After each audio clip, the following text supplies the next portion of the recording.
কক্সবাজার ঘটল এক মর্মান্তিক দুর্ঘটনা।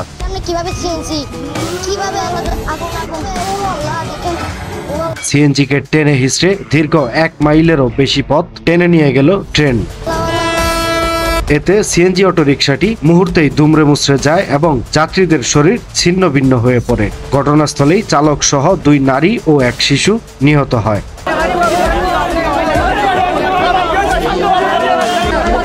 শনিবার দুপুর 2টার দিকে কক্সবাজারের রামু উপজেলার ধলিরছড়া এলাকার রশিদনগর রেল ক্রসিংয়ে এই মর্মান্তিক দুর্ঘটনা ঘটে।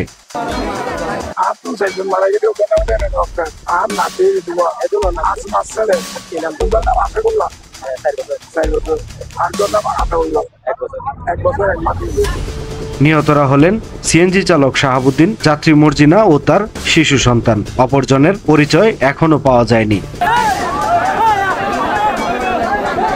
স্থানীয়রা জানান, ট্রেনের রাস্তা পারাপারের এই স্পটে বাংলাদেশ রেলওয়ের কোনো গেটম্যান না থাকায় এই মর্মান্তিক দুর্ঘটনা ঘটে। এদিকে এই মর্মান্তিক দুর্ঘটনার পর ঢাকা থেকে কক্সবাজারমুখী পর্যটক এক্সপ্রেস ঘটনাস্থলে পৌঁছালে আটকে দেয় স্থানীয়রা। এক পর্যায়ে উত্তপ্ত পরিস্থিতি নিয়ন্ত্রণে আনেন বাংলাদেশ পুলিশ ও সেনাবাহিনী। সময়ের কলম, নিউজ ডেস্ক।